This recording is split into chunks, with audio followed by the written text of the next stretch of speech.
चलोगे? हाँ बैठिए ना।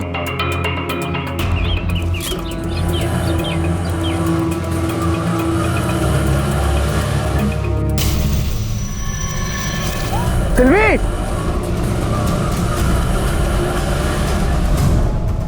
सिल्वी, सिल्वी मेरी बात सुनो। सिल्वी, सिल्वी, सिल्वी, ऑटो रोको। सिल्वी 1 मिनट मेरी बात सुनो। सिल्वी, कहाँ जा रही हो? Going away from you, जा रही हूँ तुमसे दूर। क्या बोल रही हो? मुझे छोड़ के? Why you don't understand? तुम समझते क्यों नहीं? It's better if I go. मेरा जाना जरूरी है। पर क्यों? We cannot stay together anymore. Silvi, इसका मतलब समझती हो? हमने साथ जीने और मरने की कसम खाई थी।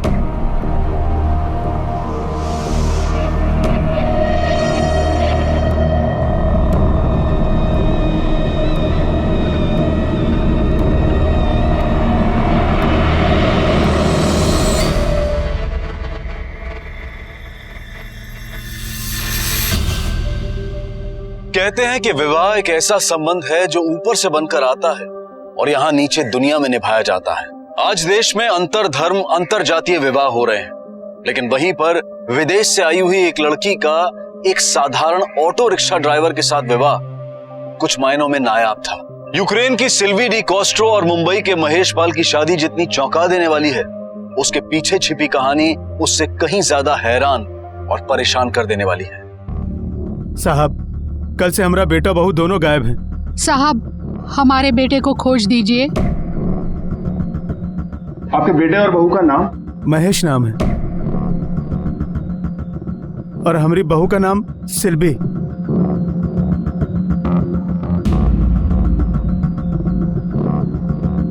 आपकी बहू विदेशी है? हाँ, विदेशी है। क्या काम करता है आपका बेटा? हमारा बेटा ऑटो चलाता है साहब। फोटो के पीछे ऑटो का नंबर लिखा है और मोबाइल नंबर भी लिखा है। ये विदेशी लड़की आपके बेटे को कब और कहाँ मिली? क्या बताएं साहब, एक दिन ब्याह कर ले आया घर पे।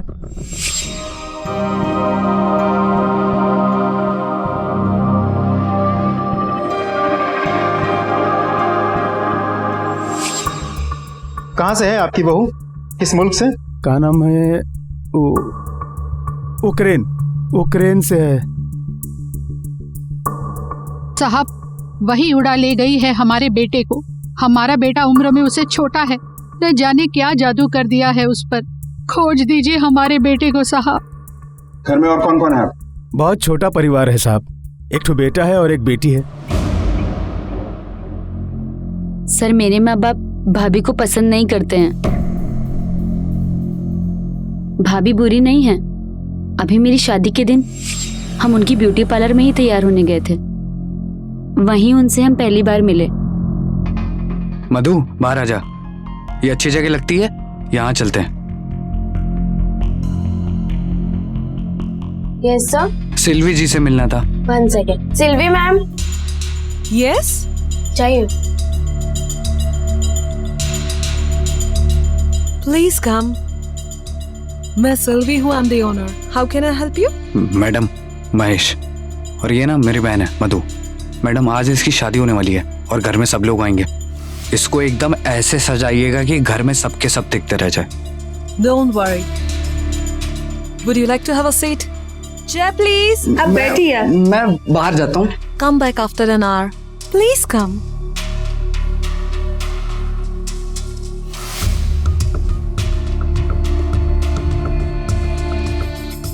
तुम्हारा भाई ऑटो चलाता है? जी हाँ। I think he loves you a lot. बहुत देर से he is waiting for you.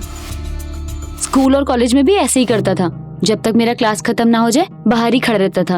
आपको पता है, इसकी वजह से कोई मुझे आंख उठाकर देख भी नहीं सकता। बहुत शर्मीला है मेरा भाई।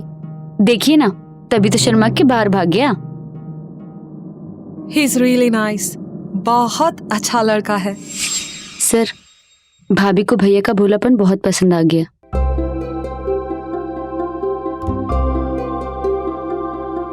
और भैया भी उनकी सुंदरता पे फिदा हो गए और उसके बाद वो मिलने जुलने लगे।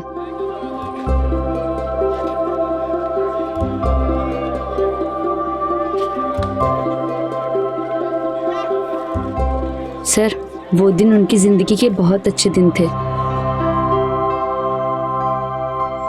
शादी कब हुई उनकी? सर 4 महीने पहले। और उसके बाद घर में झगड़े शुरू हो गए? सर भाभी बहुत भली हैं। उन्होंने घर में एडजस्ट करने के लिए क्या कुछ नहीं किया। उनकी बस एक ही इच्छा थी सर कि घर में सब उन्हें एक्सेप्ट कर लें और प्यार करें।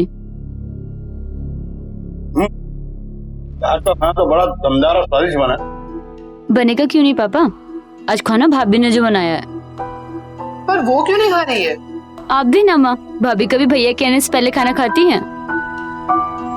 फिलहाल आप जाइए, जरूरत पड़ी तो दोबारा बुलाएंगे आपको। जी सर। नागरे सर, एक विदेशी लड़की एक ऑटो ड्राइवर से प्यार करे, उससे शादी करे, उसके साथ चावल में रहे, फिर एक दिन लड़के के साथ गायब। सर ऐसा भी तो हो सकता है कि अपने माँ बाप से छुटकारा पाने के लिए खुद ही गायब हो गए हो। दोनों के मोबाइल फोन्स भी तो स्विच ऑफ है। हो सकता है, लेकिन घर वालों के बयान में मतभेद है। मोहल्ले वालों से पूछताछ करते हैं। Yes sir. चलो। ये सामने जो महेश पाल रहता है, जिसने एक विदेशी लड़की से शादी की है, उसके बारे में कुछ जानती हैं आप? वो जब शादी हुई थी ना, तब अम्मा ने, महेश की माँ ने बहुत ढिंढोरे पीटे थे। अरे रुको रुको रुको, अरे चंपा, अरे सुनीता सुन ना, देख मेरी कितनी प्यारी बहू लाया है मेरा बेटा विदेश से। कितनी प्यारी है, कितनी गोरी है। और साहब पिछले 2 महीने से रोज झगड़े होते थे उनके घर पर। झगड़े? क्यों?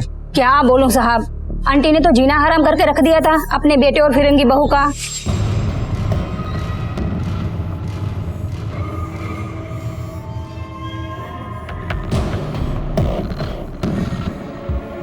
रुक, क्या कर रही है? हमारी इज्जत का तो ख्याल कर। चल जा अंदर।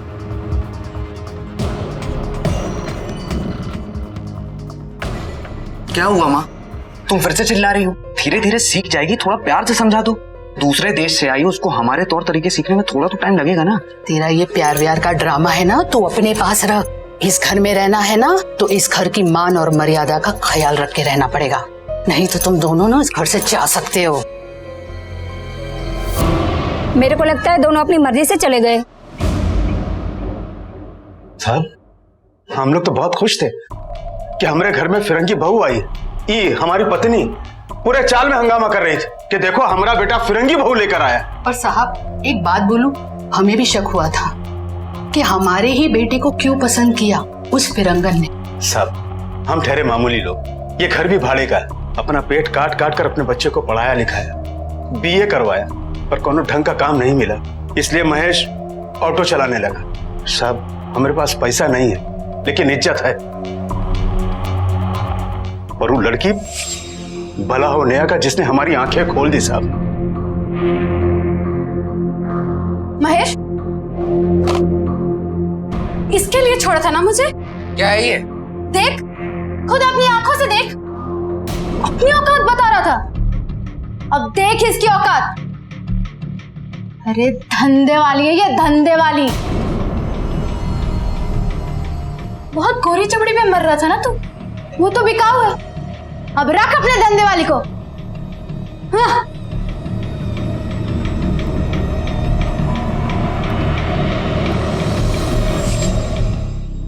ये देखिए साहब, ये हमारी बहू है, देखिए। साहब हमें तो पहले शक था, लेकिन अब यकीन में बदल गया है। ब्यूटी पार्लर के नाम पर धंधा चलाती होगी। ये सब आप लोग अब बता रहे हैं, तब क्यों नहीं बताया जब थाने में रिपोर्ट लिखाने आए थे? ये मैगजीन तब क्यों नहीं दिखाई? साहब हम लोगों के लिए इज्जत सबसे ज्यादा है। हमारी बहू धंधा करती है, इसमें उसका क्या जाता है? इज्जत तो हमारी उछाली जाएगी ना साहब। उल्टा आप लोग भी हम पर ही शक करेंगे। अब तो बस हमारा महेश जितनी जल्दी मिल जाए उतना अच्छा। हमारी बहू मिले ना मिले हमारी बला से। इन लोगों का मैरिज सर्टिफिकेट या इस लड़की का पासपोर्ट है आप लोगों के पास? नहीं साहब, ब्याह तो उसने मंदिर में किया था, और पासपोर्ट तो हम लोगों ने कभी देखा ही नहीं। अच्छा, घर से कुछ गायब हुआ है? मतलब पैसा या जेवर वगैरह कुछ? सब हमारे घर में है का जो गायब हो। बस एक बेटा है जो। महेश को जब इसके बारे में पता चला तो उसने क्या किया? वो क्या करेगा साहब, उसकी आंखों में तो पर्दा पड़ा है ना। नागरे, इस एस्कॉर्ट सर्विस के नंबर का पता लगवाओ और ब्यूटी पार्लर की भी डिटेल निकलवाओ। हो सकता है ये लड़की किसी सेक्स रैकेट में इन्वॉल्व थी, लड़के को पता चल गया और इसी बात को लेकर कोई कांड हो गया। पुलिस के लिए ये सिर्फ एक पहेली नहीं बल्कि अपराध की एक गहराती गुत्थी थी, जिसे अगर जल्द ही ना सुलझाया गया तो ना जाने कितने और विचित्र परिणाम सामने आ सकते हैं। यहाँ पर एक विदेशी नागरिक का भी मसला था जो अगर तूल पकड़ लेता तो देश की छवि को दागदार कर सकता था, लेकिन पुलिस सच्चाई की तह तक जाने में कोई कसर नहीं छोड़ रही थी। सर, वो एस्कॉर्ट सर्विस वाला नंबर अभी चालू नहीं है, पर जिस नाम से और जिस एड्रेस पर वो नंबर रजिस्टर्ड था वो डिटेल हमें मिल गया है। कोई विकी नारंग है, चेंबूर में रहता है।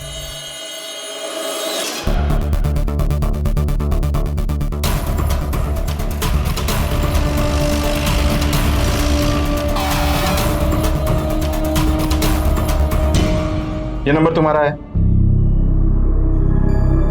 नहीं साहब, ये मेरा नंबर नहीं है। तो फिर तुम्हारा नाम और एड्रेस पर रजिस्टर्ड कैसे है? ये नंबर? जी। सॉरी सर, लेकिन ये नंबर मेरा नहीं है। इस लड़की को जानते हो? कभी देखा है? नो सर, नेवर, कभी नहीं। क्या बात है विकी? Is all okay? सब ठीक है। अच्छा एक बात बताओ, तुम काम क्या करते हो? सर मैं TXL सॉफ्टवेयर में प्रोग्रामर हूँ। कार्ड देना सर, ये वाशी में है।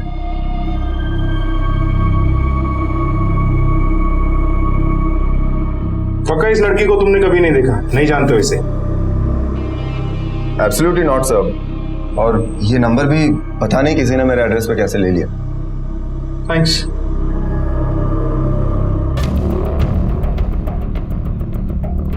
लगता है इस लड़के की फेक आईडी पे ये नंबर लिया गया है। इस नंबर की डिटेल्स निकालो, किस किस ने इसे फोन किया, कहां से फोन आया, सब पता लगाओ। Yes sir. अगर ये लड़की एस्कॉर्ट सर्विस चला रही है तो इसके ब्यूटी पार्लर में कोई ना कोई कुछ ना कुछ जरूर जानते हैं। सर सिल्वी के ब्यूटी पार्लर चलते हैं और स्टाफ से पूछताछ करते हैं।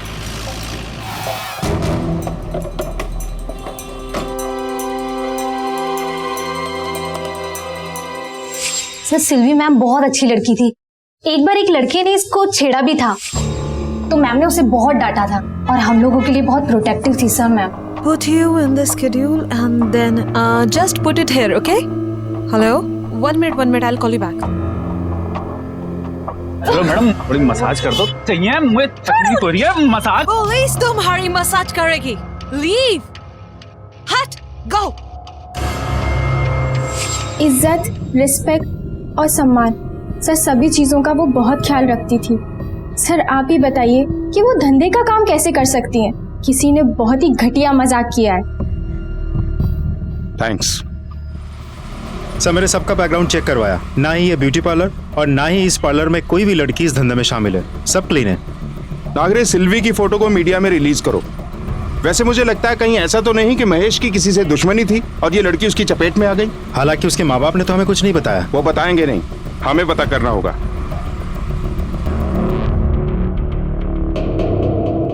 सर एक अहम सुराग हाथ लगा है। महेश के पिता के दोस्त बब्बन राव यानी कि नेहा के पिता ने कुछ ही दिनों पहले महेश को कुछ गुंडों के हाथों पिटवाया था, और तो और नेहा ने भी सिल्वी को सरेआम मारा था। अपना लड़की नेहा का दोस्ती हुआ महेश के साथ, कुछ नहीं करता था वो। अपना इधर 25 ऑटो चलता है, मैंने महेश को एक ऑटो दिया, सोचा अच्छा लड़का है, अपना लड़की का लगन कराएगा उसका साथ, खुश रहेगी अपनी लड़की। बस अब क्या फायदा, उसने लगन किया एक फिरंगन के साथ। हाँ साहब, मैंने पिटवाया उसको। मार याला नहीं चर्बी वाली ना याला दाखो तो तुला। साहब बाद में मेरा गुस्सा ठंडा हो गया सर। गुस्सा ठंडा हो गया या अपना बदला पूरा करने के लिए महेश को ठंडा कर दिया? लड़की के साथ क्या किया? सच कह रहा हूं, मैंने कुछ नहीं किया। मारे में साहब, उस फिरंगन को बीच चौराहे पे मारा। वो देख के मुझे इतना गुस्सा आया। महेश ने मुझे उसके लिए धोखा दिया, उसके लिए मुझे छोड़ दिया साहब। साले गोरी थोड़ी दिखा के छोड़ दो मुझे, छोड़ दो। छोड़ दे। महेश, तूने इस गोरी चमड़ी की वजह से मुझे छोड़ा, मुझे नहीं छोड़ूंगी। प्यार करता हूं उससे, आज के बाद दोबारा हाथ मत उठा देना।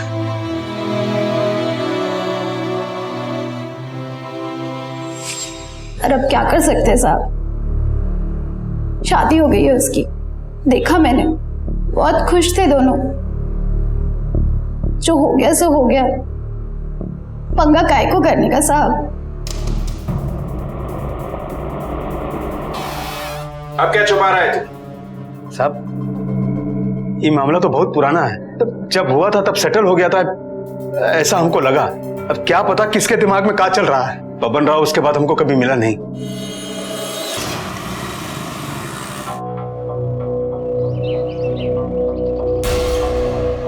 फिरंगी मैडम, अरे बाबा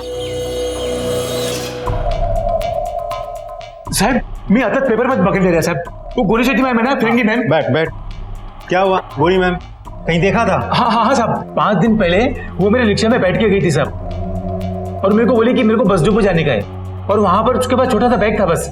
फिर जैसे मैं बाबूवाड़ी से बाहर निकला ना, एक रिक्शा मेरे को ओवरटेक किया, उसमें से एक रिक्शा ड्राइवर बाहर निकला और उस गोरी चेट्टी मैम के साथ में मजबूत चालू हो गया दोनों का। वो रिक्शा ड्राइवर की बीवी निकली, वो फिरंगी मैम साहब।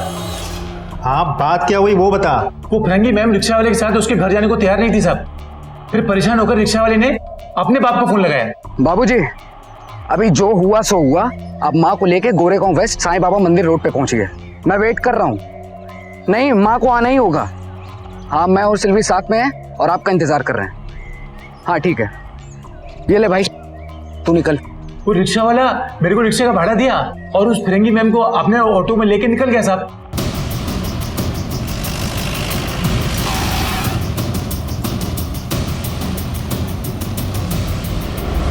अब मेरे सब्र का बांध टूट जाएगा। हर रोज एक नई बात निकल के सामने आती है। तुम लोग अपने बेटा बहू से मिले थे ना, जिस दिन वो लोग घर छोड़ के गए? मिले थे। पहले क्यों नहीं बताया? सब आप हम पर शक करते इसके लिए। किस बात का शक करते? साहब, सिल्वी उस रोज अपना सामान समेटकर घर छोड़कर चली गई। हमने भी सोचा कि भला टली, पर रास्ते में महेश मिल गया उसे। एक बात साफ कर देता हूँ, शादी की है मैंने इससे, ये पत्नी है मेरी, और इसकी पिछली जिंदगी में जो कुछ भी हुआ उससे मेरा कुछ भी लेना देना नहीं है।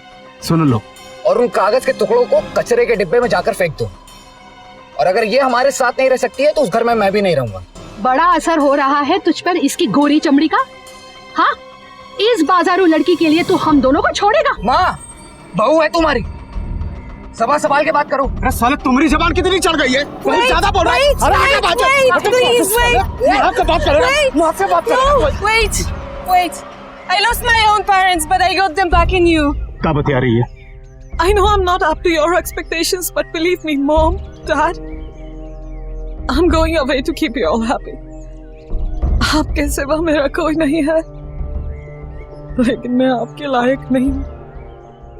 माँ, बाबूजी, मैं इसके बिना नहीं रह सकता हूँ, और अगर ये वहाँ नहीं रह सकती तो फिर मेरा भी होने का कोई मतलब नहीं है। अब वो सब छोड़ो और घर वापस चलो। अभी आप लोग जाओ, हम लोग थोड़ी देर में आते हैं, और वो बैग भी लेते जाना। वो लोग वहीं रह गए सर, लौटकर वापस नहीं है। फोन भी बंद कर दिया उन्होंने। सब एक बात बोल, जरूर उस सिल्वी ने ये कांड करवाया है। अब तो बस हमरा महेश जितनी जल्दी मिल जाए उतना अच्छा। एक बात सुन लो कान खोल के तुम लोग, अगर अब भी कोई बात छुपा रहे हो ना, तुम्हारा बुढ़ापा सलाखों के पीछे कटेगा। सर, आपको लगता है ये पति पत्नी हमसे कुछ छिपा रहे हैं?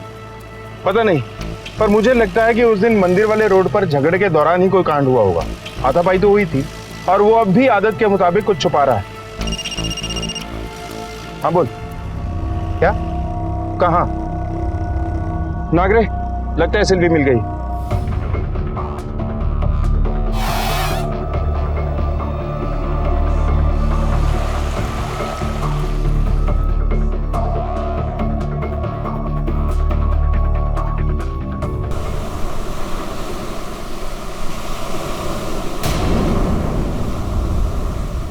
हटिए यहां से।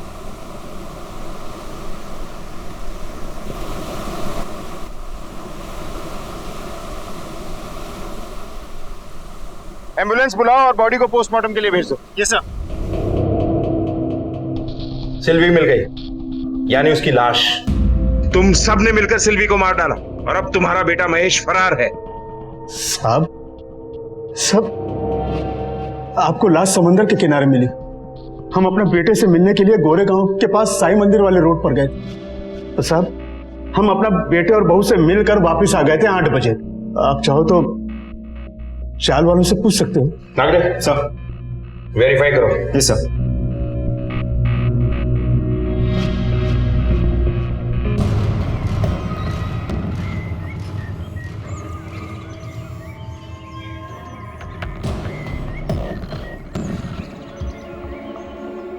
पुलिस की तहकीकात में कई सुराग सामने आए थे। यहां तक कि सिल्वी की लाश मिलने के बाद एकाएक सिल्वी भी आरोपी से विक्टिम बन गई थी। सुराग की कड़ियों में कहीं एक कड़ी थी जो अब तक पुलिस के हाथ नहीं लगी थी। महेश, कोई एक तथ्य था जिसका पता पुलिस को इस मसले का हल दिला सकता था। सर, मोहल्ले के लोगों से कंफर्म किया है कि उस रात 8 बजे महेश के माता पिता दोनों घर पे ही थे। सर, सिल्वी के बारे में एक और बड़ा सुराग मिला है। यूक्रेनियन एम्बेसी से रिपोर्ट आई है कि ये विजिट इंडिया में सिल्वी का तीसरा विजिट था।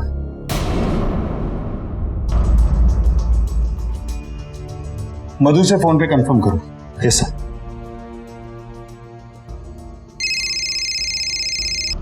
हेलो मधु, सब इंस्पेक्टर नाग। जी सर, बोलिए। अच्छा, क्या तुम बता सकती हो कि सिल्वी का इंडिया में ये तीसरा विजिट था? तीसरा? नहीं सर, हमसे तो कहा था कि वो पहली बार यहाँ आई है। सर, मुझे तो लगता है सिल्वी सबसे बहुत बड़ी बात छुपा रही थी। इंडिया के 3 चक्कर लगा चुकी थी, खबर सिर्फ एक की। नागरे 2 यूनिट बनाओ, पता करो ये लड़की इंडिया में कितनी बार आई, क्या किया, कहाँ गई, किससे मिली और कहाँ रही। Yes sir.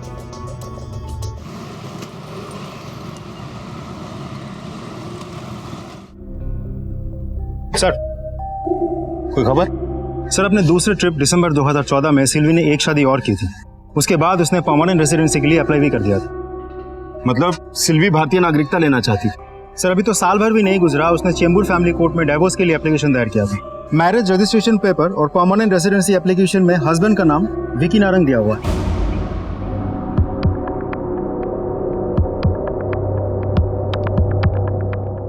Sir Scott service के कॉल रिकॉर्ड्स आ गए। सर, इसमें बहुत सारे नाम हैं। ये देखिए, सारे मर्दों के नाम, विनीत, मनोज, अनवर, संजय। सर, दिसंबर 2014 से मार्च 2015 तक इस नंबर पे बहुत सारे कॉल्स आए थे।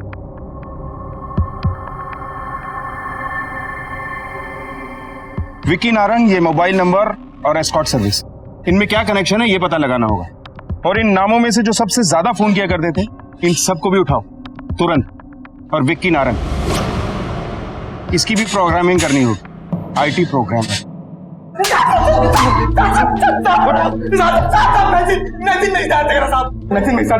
नंबर डायल किया साहब, चेंबूर के किसी फ्लैट में रहती थी साहब। एक भी अच्छी लगी थी साहब, उसने पैसे भी लिए साहब। ये लड़की थी? और कौन था साथ में? एक आदमी से फोन पे बात होती थी, पर कभी उसे देखा नहीं। पैसे भी वो लड़की कलेक्ट करती थी।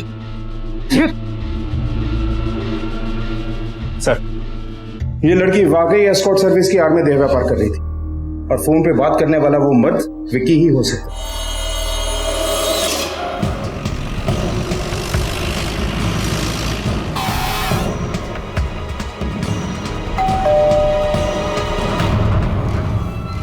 कल सुबह ऑफिस के लिए निकले पर अब तक घर नहीं आए वो। क्या आप विक्की को शादी से पहले से जानती हैं? जी? मैंने पूछा, अपने पति को शादी से पहले से जानती थी आप? वो एक्चुअली हमारी अरेंज मैरिज थी। जून 2015 में हमारे पेरेंट्स ने ये शादी अरेंज करवाई थी। पर आप लोग ये सब क्यों पूछ रहे हैं? अच्छा, ये विक्की आईटी सेक्टर में ही काम करता है या कोई बिजनेस भी है इसका? बिजनेस? बिजनेस का तो पता नहीं, पर वो 6-7 साल से आईटी में ही काम कर रहे हैं, मुझे तो यही पता है। सर, विक्की के ऑफिस में पता किया, वो कल ऑफिस नहीं आया था और आज अभी तक नहीं आया। क्या? ऑफिस में नहीं है? पर मुझे तो बोल कर गए थे कि मैं ऑफिस जा रहा हूँ। आपके कोई रिश्तेदार वगैरह कोई है आसपास? पेरेंट्स रहते हैं पुणे में। बुला लीजिए। अगर विकी के बारे में हमें कुछ पता लगता है तो हमको बताएंगे। आप भी ऐसे ही करना। ठीक है।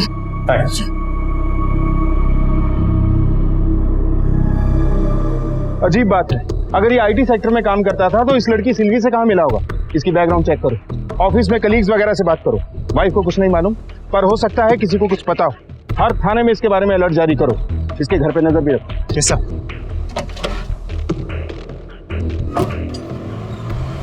विदेशी नागरिक सिल्वी की हत्या के बाद पुलिस 2 थियरीज पर काम कर रही थी। या तो गायब हुआ महेश सिल्वी का कातिल है, या सिल्वी से जुड़े संगीन हालात में किसी ने उसकी भी जान ले ली है। सर अपने नेटवर्क से महेश के बारे में अभी तक कोई खबर नहीं मिली है और विकी के ऑफिस कॉलीग से भी बात हुई है सर। एक दो का कहना है कि विकी को एक्टिंग और मॉडलिंग का बहुत शौक था। कुछ एक टीवी सीरियल्स में उसने छोटा मोटा रोल भी किया था। ये सब या तो वो पार्ट टाइम करता था, नहीं तो ऑफिस से छुट्टी लेकर अपने एक्टिंग मॉडलिंग का शौक पूरा करता था। तो नागरे, ये हो सकता है कि सिल्वी की उससे मुलाकात मीडिया की दुनिया में ही हुई होगी। सर यूक्रेन एम्बेसी से सिल्वी के वीजा की एक फोटोकॉपी मिली है सर, जब वो पहली बार इंडिया आए थे जून 2014 में। वर्क वीजा पर आई थी। ये अनूप मेहरा ने रेकमेंड किया था। क्यूबी प्रोडक्शन के रिकमेंडेशन लेटर पर इसको वीजा मिला था। एड्रेस भी है। चलो नागरे, पता करते हैं।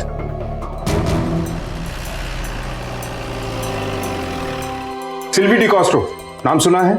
जानते हो उसको? यस सर, 2014 ये लड़की मुझसे एक चैट रूम में टकराई थी। यूक्रेन से थी, उसे काम की जरूरत थी तो मैंने उसे यहाँ बुला दिया। वर्क वीजा पे? जी। मैंने उसको अपने 2 एड्स में भी काम दिलाया था। उसके बाद खबर मिली कि उसकी शादी हो गई है किसी विकी नारंग के नाम के आदमी से। फिर क्या हुआ? उसके बाद क्या हुआ मुझे क्या पता। वो जब तक यहाँ पे थी 6 महीने वी वर इन टच। उसके बाद ना ही कभी मेरी उससे मुलाकात हुई और ना ही कभी उसने मुझे कांटेक्ट किया। अच्छा, ये 6 महीने वो तुम्हारे साथ ही रही? नहीं सर, मुझे नहीं पता कहाँ थी। नागरे, पता लगाओ कि ये लड़की 6 महीने तक रही कहाँ थी, क्या क्या और असाइनमेंट किए, और हाँ, उस विक्की का कुछ पता चला?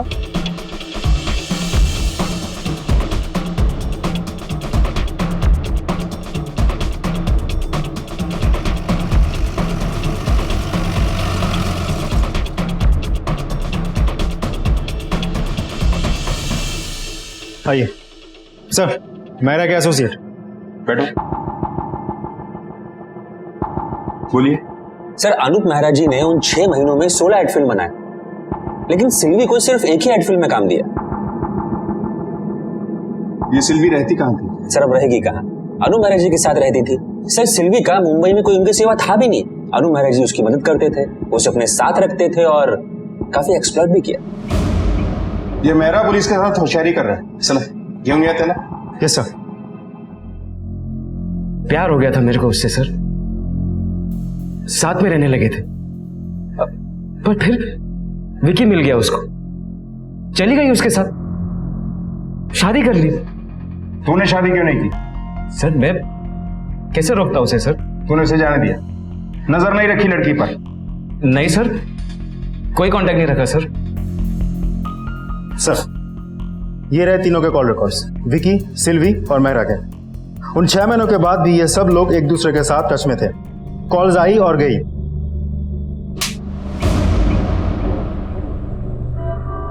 और सर मेरा यकीन कीजिए सर, मैंने कुछ नहीं किया सर। सर वो विकी है सर, उसने किया होगा सर। विकी एक स्ट्रगलिंग एक्टर था सर, एक नंबर का कमीना। और तू एक नंबर का शरीफ। सच सच बोल, नहीं तो तेरी सारी शराबत निकाल दो। सर सिल्वी ने शादी की थी विकी से, और फिर 6 महीने बाद वापस मेरे पास आ गई। Silvi?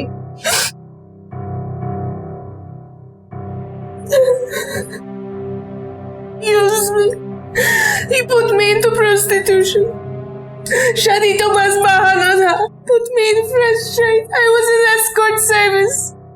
Every day he used to go 2 to 4 people and beat me when I refused. Please help me. I have no one to speak. Silvi, don't worry, मैं तुम्हारे साथ हूँ, ओके? सर सिल्वी की हालत देख के रहा नहीं गया मुझसे सर। मैं कुछ लोंडों को ले गया और ठो डाला मैंने विकी को।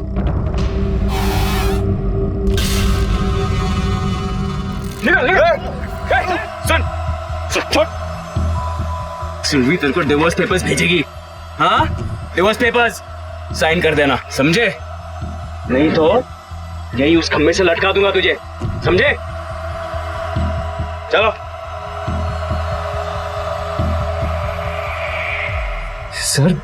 सर वो लड़की तो विकी से भी कमी नहीं निकली सर। ये सब होने के बावजूद भी मैं उससे शादी करने को तैयार था। वो 2 महीने मेरे घर पे रही सर, लेकिन एक दिन मेरे अलमारी से 12 लाख रुपए कैश लेके भागी वो।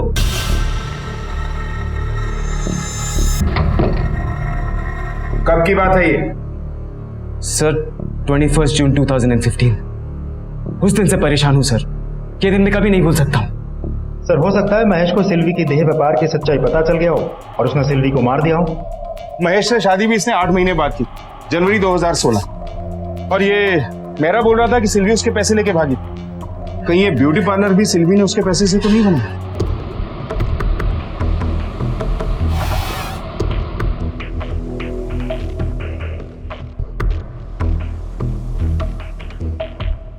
सर ये ब्यूटी पार्लर तो सिल्वी ने अपने किसी जान पहचान वाले से ब्याज पे पैसे लेकर खोला था, 9 लाख रुपए। इसका मतलब ये मेरा झूठ बोल रहा था। हाँ बोल, क्या, किधर ले गया उसको? यहाँ लड़की को धंधे पे लगाया, बहुत शराफत का नकाब लगा के घूमता है। सर तो मैं और क्या करता, मेरी एक्टिंग वगैरह कुछ नहीं चल रही थी, इसलिए लड़की ईएमआई खाने लगा। दूसरे मुल्क से लड़कियां इस देश में बड़े भरोसे के साथ आती हैं और तुझ जैसे हैवान उन्हें नोच लेते हैं। सर वो फिरंगन सिल्वी अनूप मेहरा के पास चली गई थी और फिर उसके आदमी ने मुझे बहुत मारा, इसलिए सर मैंने सिल्वी को तलाक दे दिया और ये एक्टिंग लाइन भी छोड़ दी। सब छोड़ छाड़ के सर मैं अपनी IT फील्ड में वापस चला गया था। वो मेरे माँ बाप ने मेरी शादी करवा दी, बस इतना ही जानता हूँ सर मैं। ये तो तेरी कहानी के पन्ने हुए। सिल्वी की किताब खोल। सर आज से कुछ 6 दिन पहले मैंने सिल्वी को 16 तारीख को गोरेगांव के आसपास देखा था sir.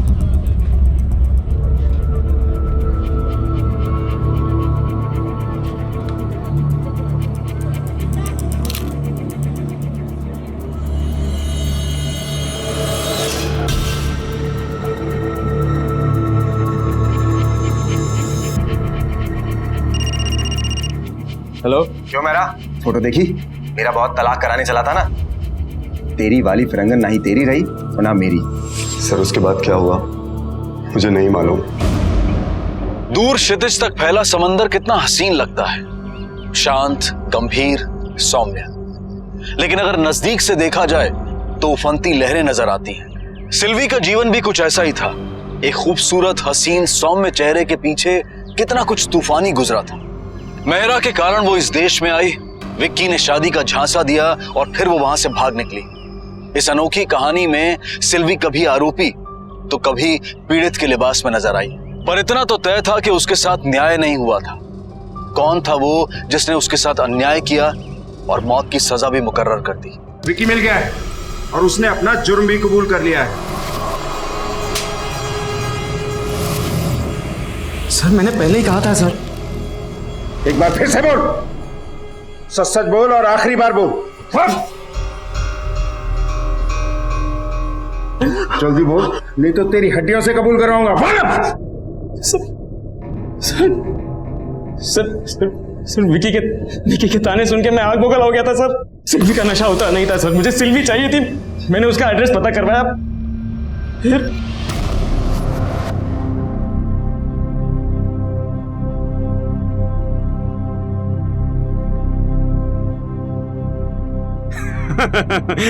How are you, Mrs. Mahesh?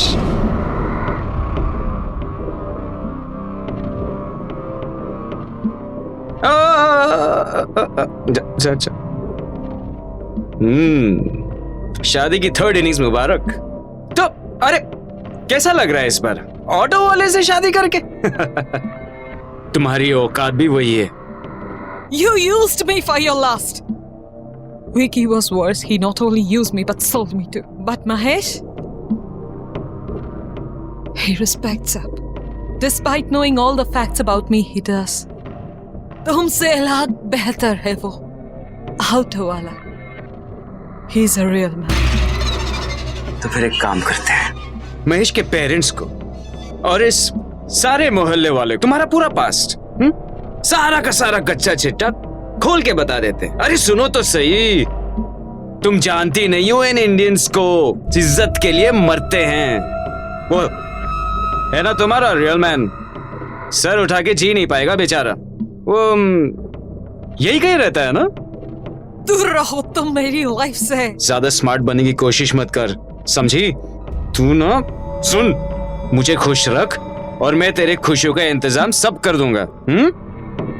शाम को हम समुद्र पे मिला करते थे ना, वही बीच पे, वहां आ जाना, ठीक है? I have my eyes on you. शाम को बीच पे।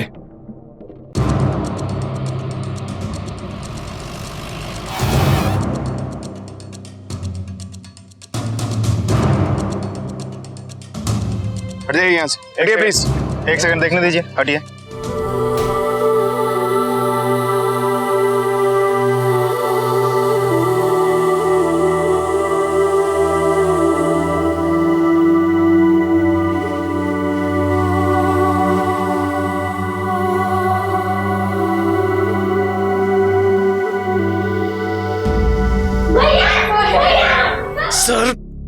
सर मैं डेस्परेट हो गया था सर, नशा सर पे चढ़ गया था सर। मैं वहां वक्त से पहले पहुंच गया।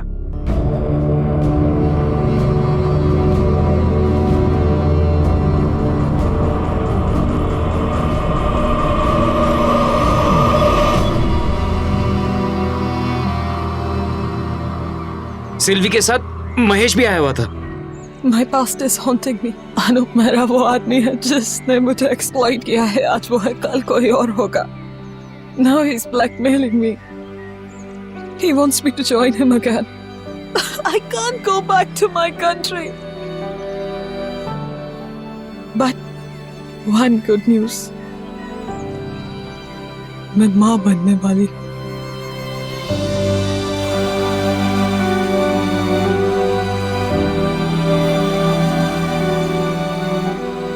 इस आखिरी अरमान के साथ मैं जिंदगी काट लूंगी। यू ममा, मी पापा।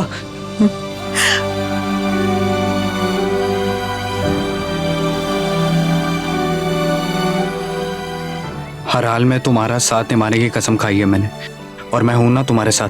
तुम्हारे साथ जो भी हुआ उसमें तुम्हारा कोई दोष नहीं है। तुम चलो।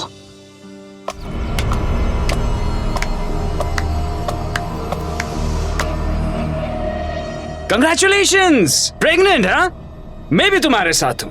जब चाहूं जहां चाहूं इसे मेरे पास ले आना। Any time any place, got it? साले, पराए देश से अपने देश में आई हुई बेबस लड़कियों का फायदा उठाता है तू। Cool boy cool.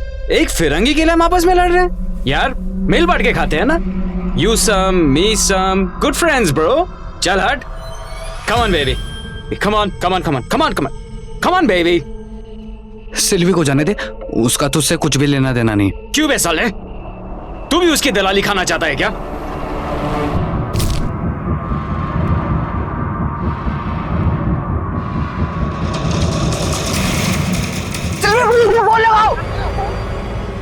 You killed him. I'll call the cops. दोनों मर चुके थे। हवस की आग में आदमी इस हद तक गिर सकता है, मैंने सोचा भी नहीं था। हम किसी भी जाति, धर्म या देश से क्यों ना हो, लेकिन इंसान की मौलिक संवेदना एक सी होती है। वो देश और काल के परे होती है। यूक्रेन की सिल्वी डी कोस्टा के मासूम सपने किसी भारतीय लड़की से अलग नहीं थे।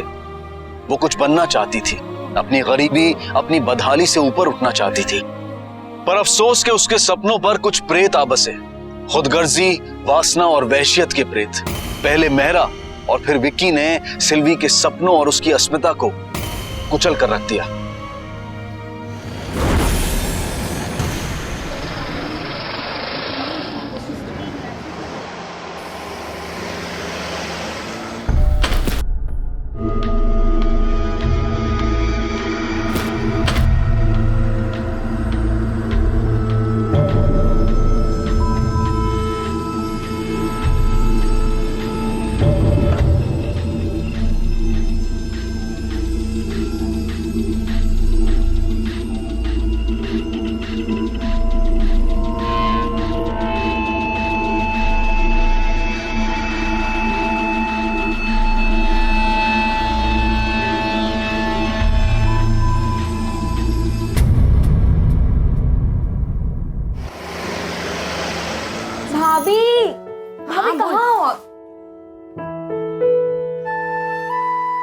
एकदम हीरोइन जैसी दिख रही है। लेकिन भैया कहाँ है? यहाँ हो ना। बोल क्या हुआ?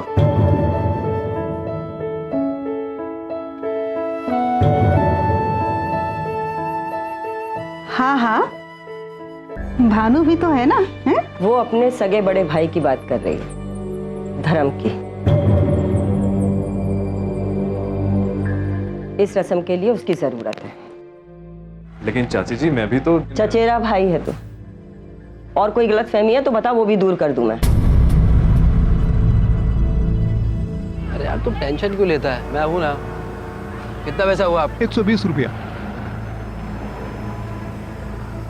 ये लीजिए, चले अब। अरे यार शाम को ना बहन को देखने के लिए कुछ लोग आ रहे हैं। हाँ, मुझे आने में थोड़ा देर हो जाएगी, पर आऊँगा ज़रूर। शाम को बैठ के दारू शारू पियेंगे, ठीक है? चल ठीक है, मिलता हूँ मैं रात को। ओके।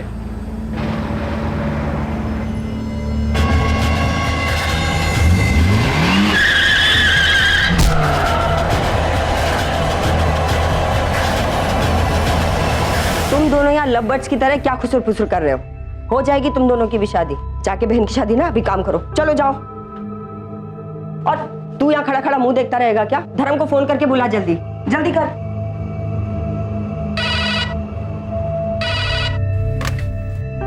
हेलो, क्या?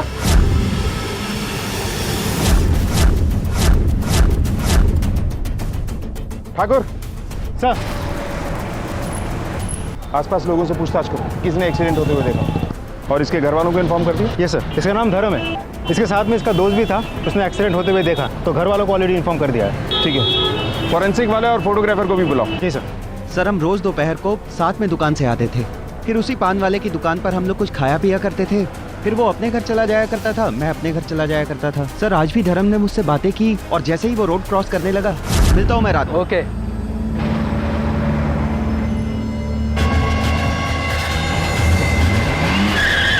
ट्रक ड्राइवर की शक्ल देखी थी आपने? ट्रक का नंबर? हाँ सर, ट्रक ड्राइवर का हल्का हल्का चेहरा मुझे याद है।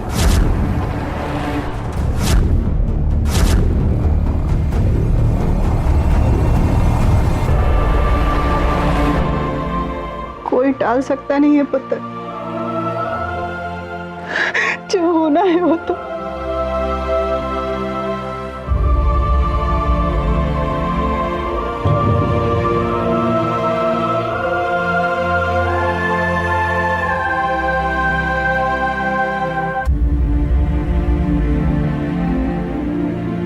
धर्म भैया का हाथ आज तक हम सबके ऊपर था।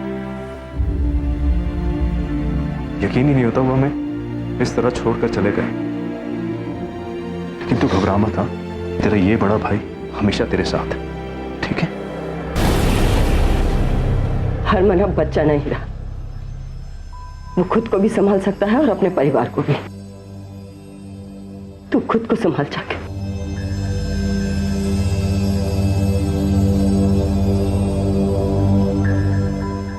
गलती हो गई, सब रात भर गाड़ी चलाई, एक पल के लिए आग झपकी और एक्सीडेंट हो गया।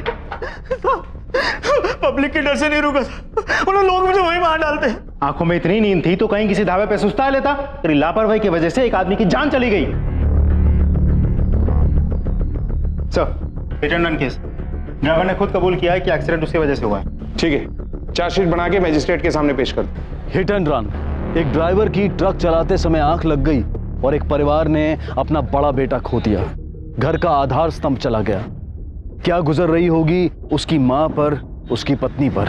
ऐसे केसेस पुलिस की फाइल में तो क्लोज हो जाते हैं, लेकिन उन परिवारों पर क्या बीतती है जो इसके शिकार होते हैं। पुलिस को शक करने लायक कुछ मिला ही नहीं, लेकिन क्या वाकई ये सिर्फ एक दुर्घटना थी? हम समझ सकते हैं आप पर क्या गुजर रही है। आपने अपना जवान बेटा खोया है, लेकिन साड़ी कुड़ी भी तो गली रह गई है। आप मधुर की शादी करना चाहते हैं, जरूर कीजिए।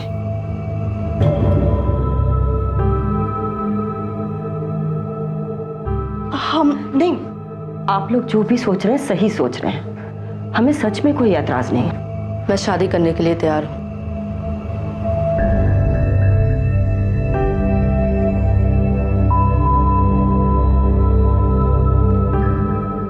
लेकिन सिर्फ हरमन के साथ।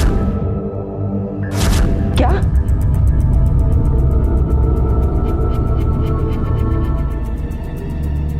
ये तो आप ही के घर की प्रथा है ना, चादर ओढ़ाने की प्रथा कि अगर बड़ा भाई ना रहे तो छोटे भाई को उसकी पत्नी की जिम्मेदारी उठानी होगी।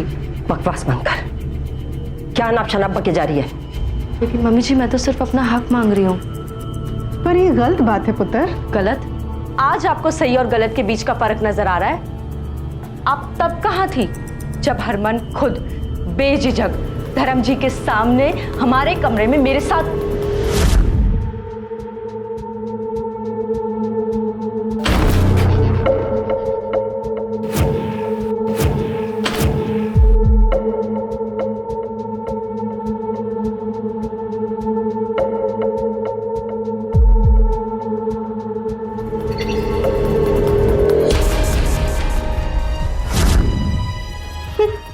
चौंक गए जैसे आप कुछ नहीं जानती थी। ये लड़की पागल हो गई है। अरे इसे कोई लेके जाओ। डिम्पल। क्यों मम्मी जी? अब आप मुझसे बात नहीं करेंगी? मम्मी जी मैं एक इंसान हूं, खिलौना नहीं। जब चाहे किसी को दे दिया, जब चाहे फेंक दिया। जब से इस घर में बहू बनकर आई हूं तब से आपकी हर एक बात मानी है, हर एक प्रथाएं निभाई हैं। लेकिन आज मैं अपना हक मांग रही हूँ। मैं इस घर से नहीं जाने वाली। और क्यों जाऊं? ताकि मेरी शादी किसी और से हो जाए और उसी तरह मेरा उस घर में भी इस्तेमाल हो? नहीं, मैं कहीं नहीं जाऊंगी। मैं इस घर में बहू बनकर रहूंगी, हरमन की बीवी बनकर। क्या बक रही तू? हमारे देश में आज भी अनेकों कुप्रथाएं हैं जिन्हें बदलने की बजाय हम उन पर पर्दा डाल देते हैं और छाती ठोक कर कहते हैं कि हमारे देश में जो संस्कार बच्चों को मिलते हैं वो कहीं और नहीं मिलते। ये खोखला गर्व है हमारी संस्कृति पर। अक्सर ऐसी प्रथाओं का पालन करने के लिए बड़े बुजुर्ग बच्चों से कहते हैं, लेकिन यहाँ पर स्थिति कुछ और ही थी। यहाँ एक लड़की खुद एक पुरानी प्रथा को निभाने की जिद कर रही थी। क्या नाप शनाप बोल रही है? मेरी तो कुछ समझ में नहीं आ रहा है। बकवास कर रही है। आपकी बेटी की अकल ना। तेरी हिम्मत कैसे हुई सब बोलने की? छोड़ो मुझे। निकल यहाँ से। निकल यहाँ से।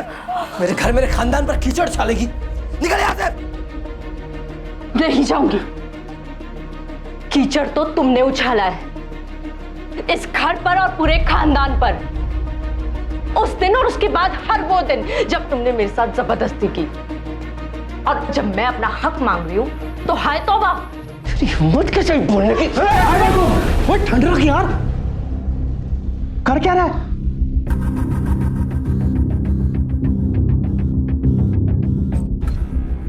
भाभी ये सब छोड़ो ना।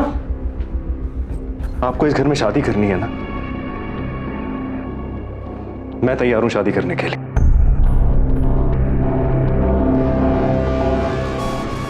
नहीं, मुझे नहीं मंजूर है। मैं शादी करने के लिए तैयार हूं, लेकिन सिर्फ हरमन के साथ। भाभी मान जाओ ना, इसमें किसी का नुकसान नहीं है और बात घर की घर में ही सुलझ जाएगी। चल बेटा, पुत्र, कोई जरूरत नहीं है, कोई जरूरत नहीं है, रहने दी। चल। नहीं, मैं ये घर छोड़कर नहीं जाऊंगी। मैं कहीं नहीं जाऊंगी।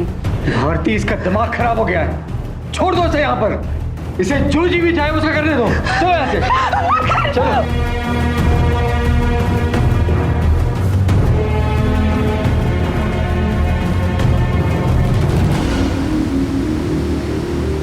प्रीति, बैठकर बात करते हैं प्लीज। मम्मी पापा मेरी शादी कहीं और करा देंगे हरमन। तुम्हारे घर में जो कुछ भी चल रहा है वो सब लोकेलिटी में फैल गया। सब लोग जान चुके हैं। हरमन मैं किसी और के साथ शादी नहीं कर सकती। पता नहीं ये मधुर भाभी क्यों, मैं नहीं जानता वो ये सब क्यों कर रही हैं। पर एक बात पक्की है, तुम्हारी शादी मुझसे ही होगी, समझी? हम दोनों को कोई अलग नहीं कर सकता, चाहे उसके लिए मुझे कुछ भी करना पड़े, मैं करूंगा। क्या हुआ प्रीति? देखा हरमन, वो हम पे छिपकर नजर रखती है, हमारी बातें सुनती है। इस बार नहीं छोड़ूंगा इसे, नहीं छोड़ूंगा। हिम्मत तो देखो इसकी, छिप छिप कर बातें सुन रही थी हमारी, नजर रखे हुए थी मुझ पर और प्रीति पर। मैंने ऐसा कुछ नहीं किया। एक और झूठ। अब ये रोज रोज का ड्रामा करना छोड़ दो, बहुत हुआ। झूठे तो तुम हो हरमन, नाटक तुम कर रहे हो। वहां प्रीति से प्यार का नाटक और यहाँ मेरा इस्तेमाल। झूठे तुम हो। तुम झूठी नहीं, एक घटिया और गिरी हुई औरत हो। सोती हो भानु के साथ और दुनिया के सामने नाम लेती हो मेरा, ताकि मुझे फंसा सको। हरमन! बेटा सुन तो ले। दूर रहना मुझसे। किसी ने भी मुझे हाथ लगाया ना तो मैं छोड़ूंगी नहीं। झूठे हो तुम सब, झूठे हो। पागल हो गई है ये औरत। मम्मी जी पागल हो गई है ये। कुछ करो इसका।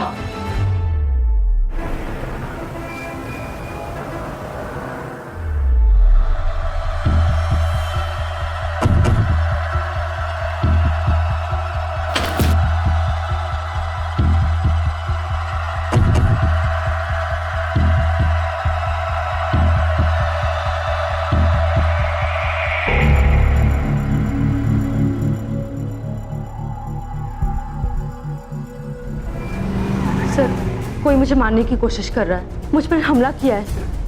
हमला? किसने किया आप पर हमला? सर वो मैं देख नहीं पाई।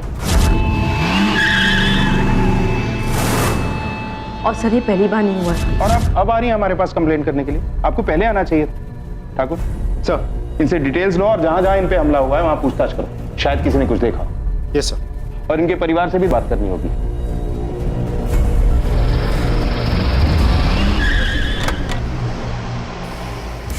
जी हमें भी कुछ समझ में नहीं आ रहा है।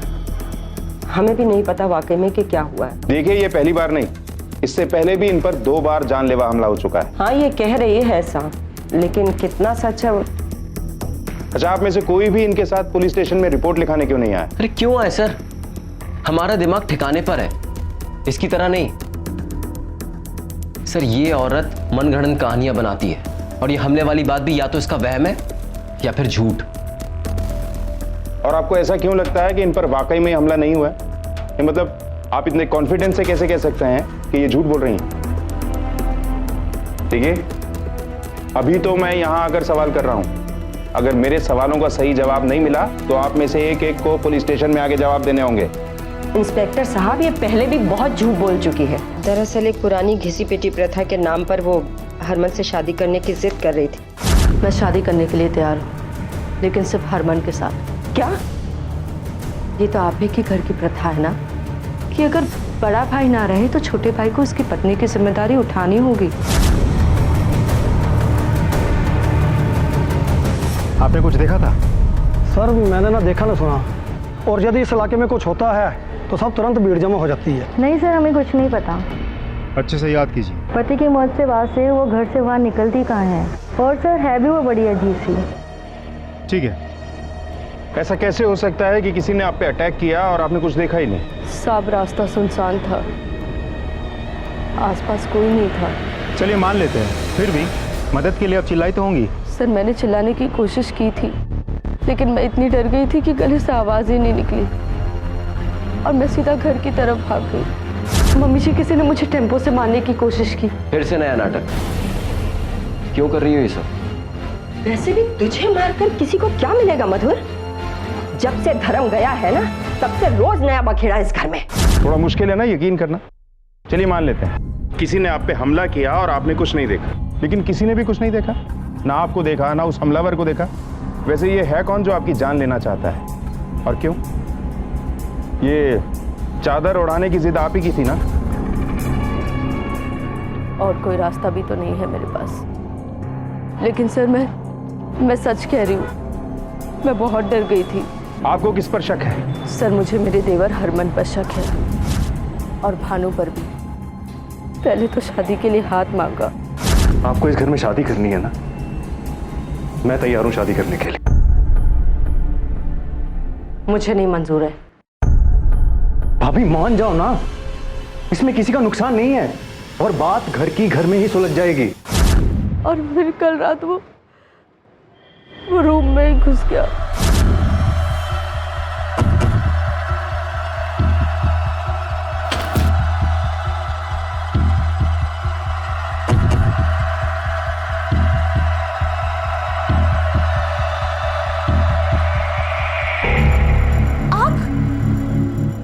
क्या करें? मधुर, मुझे तुम्हारी फिक्र हो रही थी, इसलिए आया हूँ। तुम ठीक हो ना? हाथ मत लगाना मुझे, दूर रहो मुझसे, नहीं तो मैं चिल्ला दूंगी, मैं सबको बुलाऊंगी। ये तमाशा तुम छोड़ नहीं सकते हो क्या? अरे जो हो गया उसे भूल जाओ। तुम अकेली हो गई हो ना, लेकिन तुम घबराओ मत, मैं हूं ना, मैं तुम्हें सहारा दूंगा, ठीक है? चुप। मैं जा रहा हूं, अच्छा चुप कर। मैं यहाँ तेरे लिए आया था, लेकिन तेरे तो नखरे ही बढ़ गए। मुझे मना करके तूने अच्छा नहीं किया, इसका बदला जरूर लूंगा, याद रखियो। कहीं उसके साथ भी तो आपका कोई संबंध तो नहीं था? नहीं सर। और हरमन के साथ? मैं मना कैसे करती? जो भी होता था मेरे पति के सामने होता था।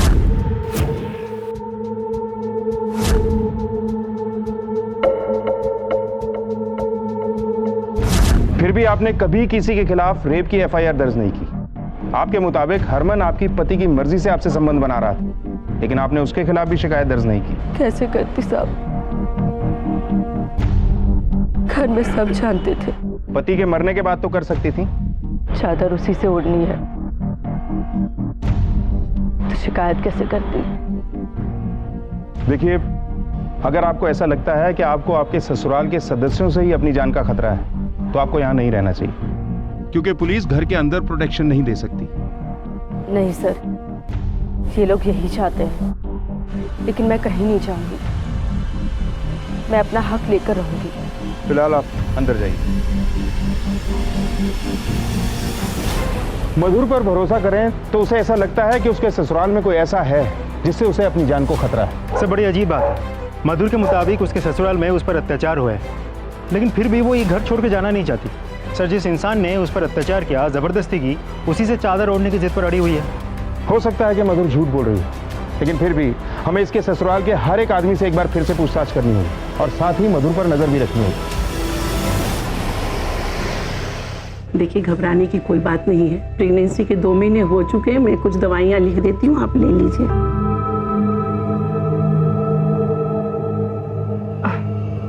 Thank you doctor.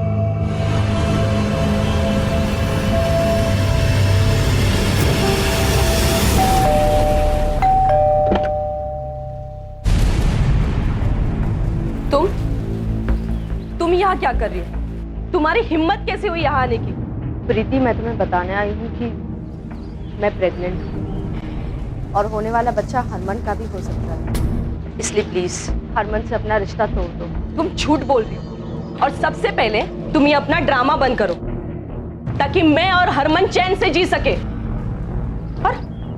और ये बच्चा हरमन का हो ही नहीं सकता।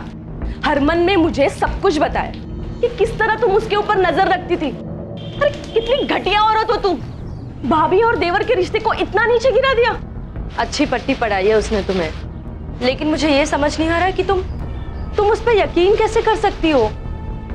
वो तुम्हें बेवकूफ बना रहा है प्रीति। बेवकूफ तुम हो जो ये सोच रही हो कि लोग तुम्हारी झूठी कहानियों पे यकीन कर लेंगे। मैं आखिरी बार बोल, हमें अकेला छोड़ दो, वरना तुम्हें हरमन के रास्ते से दूर करने के लिए मैं किस हद तक जा सकती हूँ ये तुम सोच भी नहीं सकते।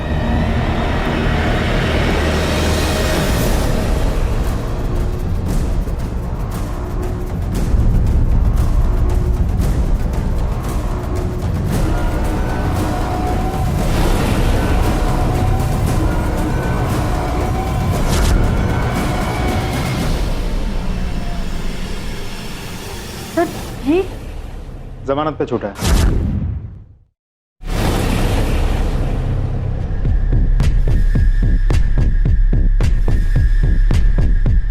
मैंने कहा था ना कोई नई कहानी लेकर आएगी, देखा? ये कहानी नहीं है मम्मी जी, मैंने खुद अपनी आंखों से देखा है। वो ड्राइवर धर्म जी को मारने के पैसे ले रहा था। उनकी मौत कोई एक्सीडेंट नहीं है, उन्हें मारा गया है, मरवाया गया है। क्या हो रहा है ये सब?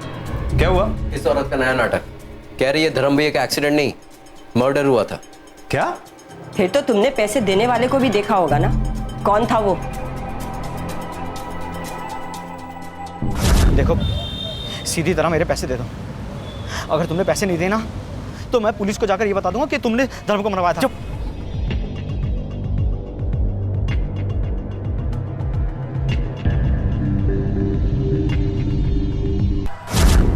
क्या क्या बोल रही हैं आप ये? मेरा भानु अपने ही भाई को मरवाएगा? अरे धक्के मार के निकालो बाहर इसे। घर तोड़ना चाहती है हमारा। पहले पति को खा गई, अब हमारे ऊपर उंगली उठा रही हो। अरे माँ, सनकी हो गई है औरत।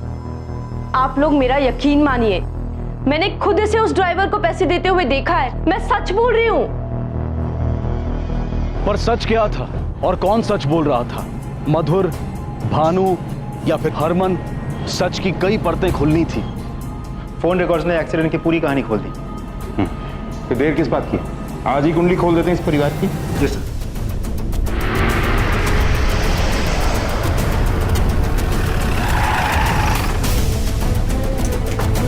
भानु कहाँ है? वो तो घर पे नहीं है सर। जहां भी है उसे बुलाइए। उस पर अपने ही भाई का खून करवाने का इल्जाम है। ये क्या कह रहे हैं? इंस्पेक्टर साहब, आप भी इसकी बातों में आ गए? हम किसी की बातों में नहीं आए हैं। ट्रक ड्राइवर ने खुद बयान दिया है कि भानु ने ही उसे धर्म का खून करने के लिए पैसे दिए थे। झूठ बोलेगा ना तो तेरे कॉल रिकॉर्ड सारी सच्चाई बयान कर देंगे। अब बता, किसने पैसे दिए थे एक्सीडेंट करवाने के लिए? भानु से 5 लाख रुपए तय हुए थे। हमको पता था एक्सीडेंट केस है, जमानत मिल ही जाएगी और फिर पैसे देकर केस को रफा दफा कर देंगे। हमारे पास सबूत भी है। बताइए कहाँ है भानु? देखिए, आप में से किसी ने भी अगर उसे छुपाने की कोशिश की तो तहकीकात में बाधा डालने के जुर्म में आप सबको अंदर कर देंगे। शायद गोडाउन में होगा, वही रहता है।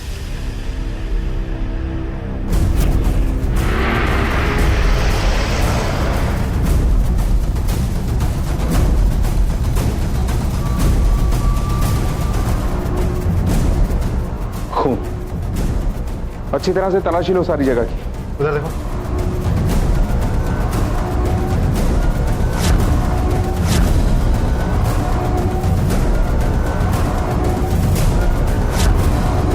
यहाँ के हर कोने की तलाशी लो, सारे सबूत इकट्ठा करो। एक एक्सीडेंट से शुरू हुआ केस अब एक मर्डर केस बन चुका था। भानु जो मधुर से शादी करना चाहता था, जिस पर धर्म के खून का शक था, वो ही मर चुका था। भानु की मौत से सबसे ज्यादा फायदा सिर्फ मधुर को होता, क्योंकि हरमन तक पहुंचने का रास्ता उसके लिए साफ हो जाता।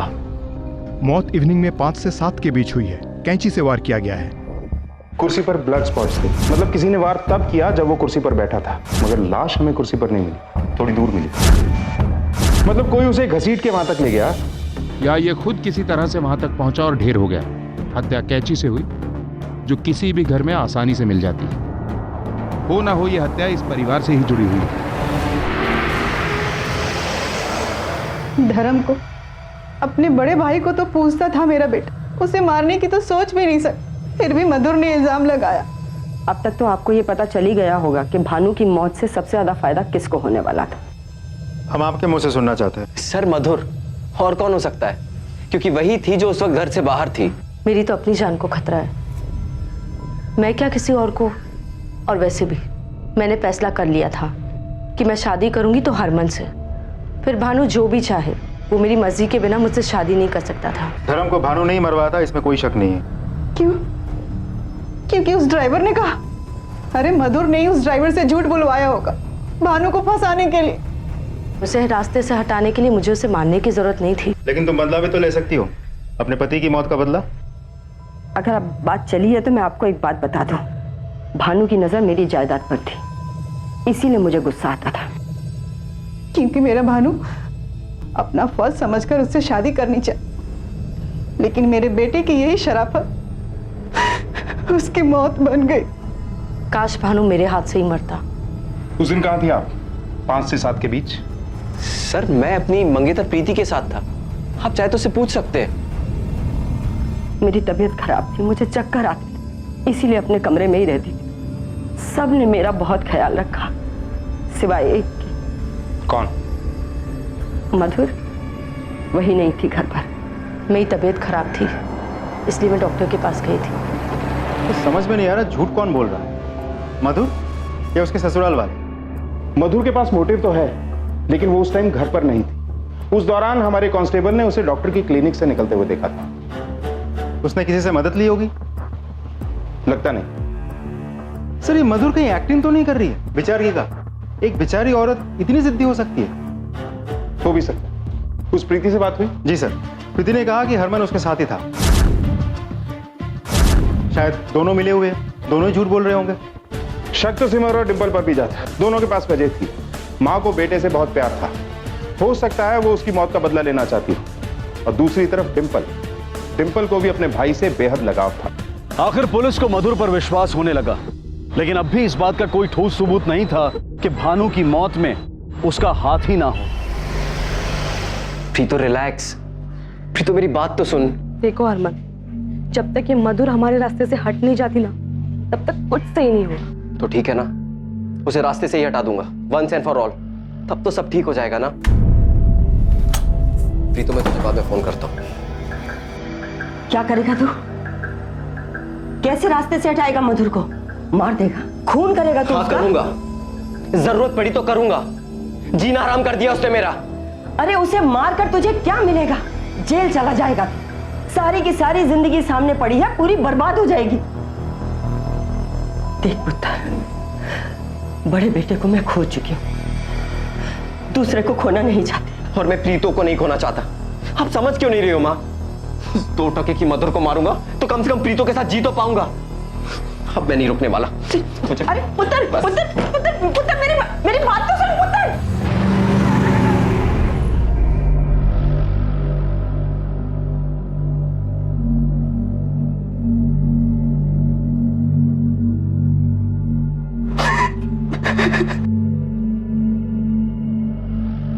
खाना खा लो, वरना कमजोर पड़ जाओगे।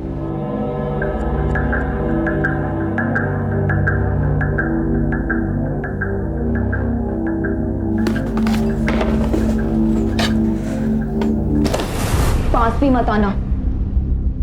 हिम्मत तो देखो इसकी, हमारी लाइफ बर्बाद कर दी, हमारे पूरे परिवार की बदनामी कर दी, और हमारे साथ खाना खाना चाहती हो? तुम्हारी वजह से ना कोई मुझसे शादी नहीं करेगा, समझी तुम? I hate you. मम्मी, मुझे ना इसके आसपास भी नहीं रहना है। रुको बेटा, इसकी वजह से हम अपना मूड खराब क्यों करें? चलो हम लोग कहीं बाहर चल के खाना खाते हैं।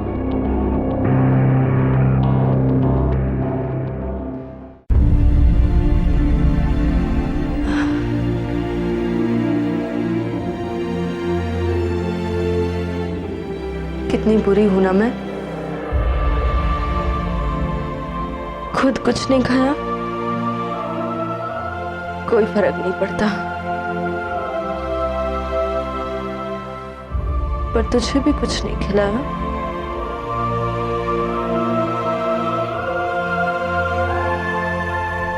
तुझे तो खाना ही होगा।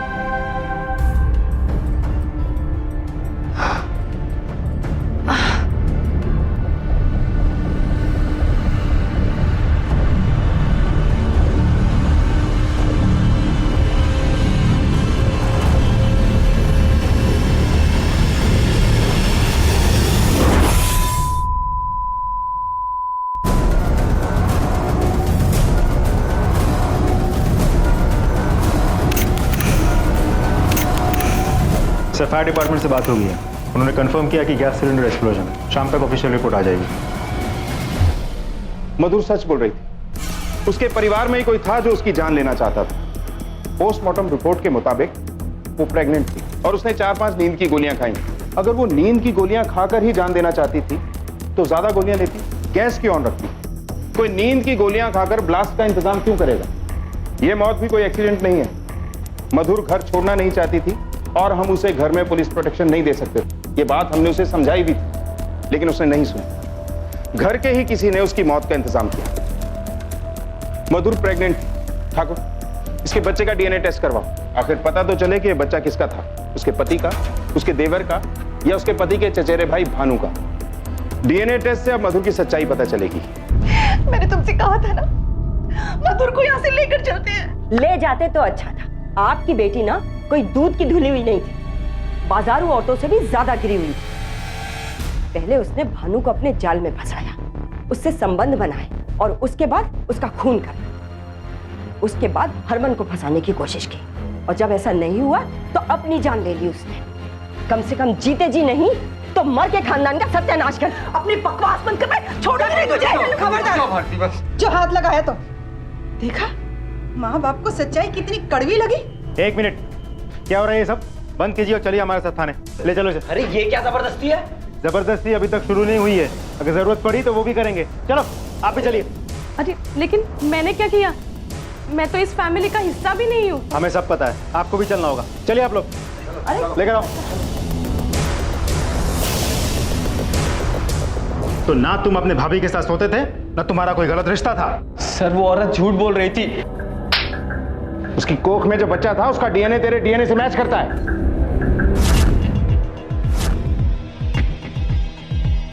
इंस्पेक्टर साहब, ये सब मेरी बहू की चाल थी। हम सबको फंसा कर चली गई वो। हम सब ने उसकी जिद के सामने झुकने से इनकार कर दिया। मैंने चादर उड़ाने से मना कर दिया तो उसने मुझसे बदला लिया है। और आपके छोटे बेटे ने जो उसके साथ किया वो सही था। इस घिनौने जुर्म की तरफदारी करती हैं आप। तुम सब जानती थी, फिर भी हरमन के साथ शादी करना चाहती थी। कैसी लड़की हो तुम? कहीं तुमने और हरमन ने मिलकर तो नहीं उसे अपने रास्ते से हटा दिया? नहीं, तुम्हें हरमन के रास्ते से दूर करने के लिए मैं किस हद तक जा सकती हूँ ये तुम सोच भी नहीं सकती। उसे हमारे रास्ते से हटाने के लिए मैं कुछ भी कर सकती थी, लेकिन मैं मर्डर नहीं कर सकती सर। वैसे मार तो आप भी सकती हैं। मधुर ने जो आपके बेटे के साथ किया, उसके बाद बदला लेने की इच्छा तो आपके मन में भी होगी। अरे धक्के मार के निकालो बाहर इसे। घर तोड़ना चाहती है हमारा। पहले पति को खा गई, अब हमारे ऊपर उंगली उठा रही हो। नहीं सर, मैं किसी की जान नहीं ले सकती, लेकिन हाँ मेरी जेठानी ले सकती, उनका बेटा भी, यहाँ तक कि उनकी बेटी डिंपल भी। हाँ, मैं नाराज थी भाभी से क्योंकि उन्होंने चादर प्रथा की मांग की थी, इसलिए मेरा रिश्ता भी टूट गया था और कोई रिश्ता भी नहीं आ रहा था मेरे लिए। तुम्हारी वजह से ना कोई मुझसे शादी नहीं करेगा, समझी तुम? I hate you. मैं बहुत गुस्सा थी भाभी से, लेकिन मैंने उन्हें नहीं मारा है। मैं सच कह रही हूँ, मेरा यकीन कीजिए। पहला मर्डर रोड एक्सीडेंट से, दूसरा कैंची से और तीसरा गैस ऑन रखकर। हरमन और प्रीति के पास सबसे बड़ा मोटिव था, सिमर, डिंपल या रत्ना। सबके बारे में जानकारी इकट्ठा करो। मधुर ने हमसे उस पर हुए हमले का जिक्र किया था। हर इंसिडेंट्स की डिटेल्स फिर से चेक करो। किसी ने गाड़ी चढ़ाने की कोशिश की थी उस पर।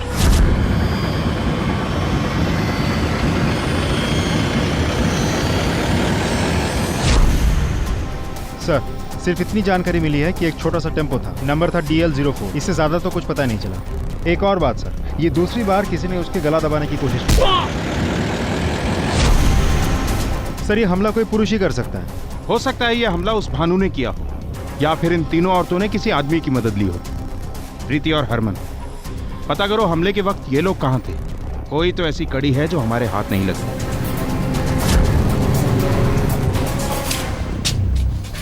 अब तो इंस्पेक्टर साहब आपको यकीन हो गया ना कि हम में से कोई भी खूनी नहीं है। हरमन कहाँ? हरमन अब कुछ दिन हमारा मेहमान रहेगा। सर मैं सच कह रहा हूं, मैंने कुछ नहीं किया। तूने अपनी भाभी का बलात्कार किया और उसका खून भी किया। उस पर 3 बार जानलेवा हमले हुए। अब तक हम पूछताछ कर रहे थे मधुर की तस्वीर लेकर, पर जब हमने तुम्हारी फोटो दिखाई तो एक आई विटनेस से तुम्हें पहचान लिया और फिर हमने तेरा ट्रायंगुलेशन रिकॉर्ड्स निकलवाए। अब झूठ बोलने से कोई फायदा नहीं है हरमन, बोल। सर ये सच है कि मैंने उसकी जान लेने की कोशिश की थी। मैंने प्रीति से वादा किया था कि मैं मधुर को रास्ते से हटा दूंगा।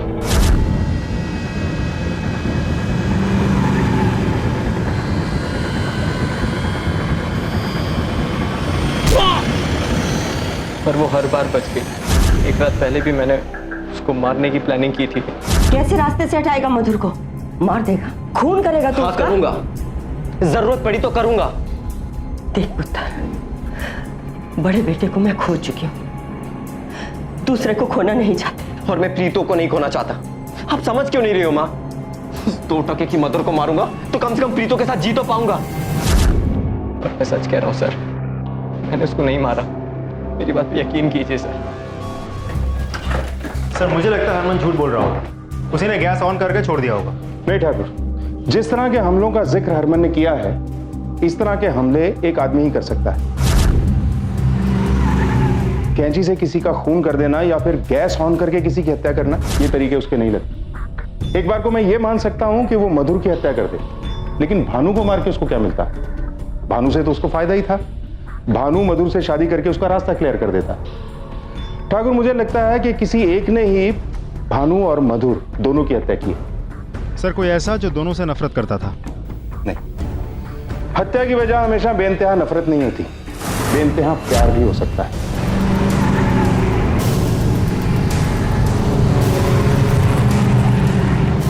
आप लोग चलिए हमारे साथ, आप भी। लेकिन इंस्पेक्टर साहब, बेटे को तो पहले ही ले जा चुके हैं, अब किसे ले जाएंगे? अब क्या चाहिए आपको? ये तो आप हमें बताएंगे। अपने बेटे के लिए इतना तो कर ही सकते हैं आप, और आप जानते हैं हम यहाँ क्यों आए।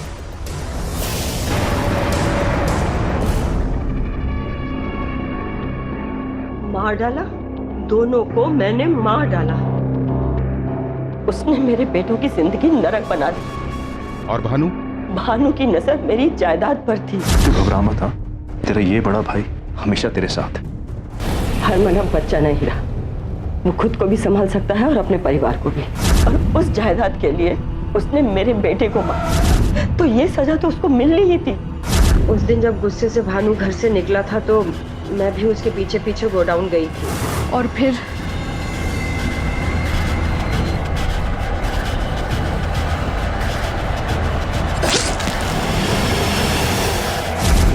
मैंने मधुर को भी मार डाला। क्या करती, मैं उसे मारना नहीं चाहती थी, वो मेरा बिगाड़ भी क्या सकती थी। लेकिन इंस्पेक्टर साहब, जब मुझे ये पता चला कि मेरा बेटा हरमन उसका खून कर देगा तो ठीक है ना, उसे रास्ते से ही हटा दूंगा, वंस एंड फॉर ऑल। तब तो सब ठीक हो जाएगा ना।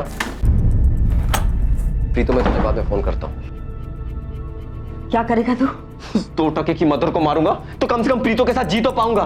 मुझे पता था कि हरमन को रोकना नामुमकिन है, क्योंकि मधुर पहले ही उसकी थाने में रिपोर्ट लिखवा चुकी थी। उसका एक न एक दिन पकड़ा जाना तय था। मैं अपने दोनों बेटों को खोना नहीं चाहती थी, इसलिए मैंने मधुर के पानी के जग में नींद की गोलियां मिला दी और फिर मैंने किचन में जाकर गैस को खुला रख दिया, क्योंकि मुझे पता था कि वो किचन में खाना खाने जरूर आएगी। उसके पेट में बच्चा था, मुझे पता था कि वो भूखी नहीं रह पाएगी।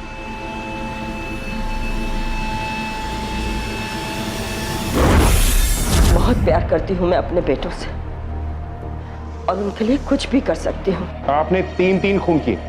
पहले आपने अपने भतीजे भानु को मारा, फिर अपनी बहू के साथ साथ उसके पेट में पल रहे उसके बच्चे को भी मारा। ये कैसी ममता थी माँ की? हर माँ अपने बच्चों के लिए जान दे सकती है, उनकी बुराइयों पर, उनकी कमियों पर पर्दा डालती है। ये ममता नहीं, अंधा प्यार है। और ऐसे प्यार से ना तो बच्चों का भला होता है और ना ही परिवार का। ये उसकी अंधी ममता ही थी कि हरमन ने गलत राह पर कदम रखे।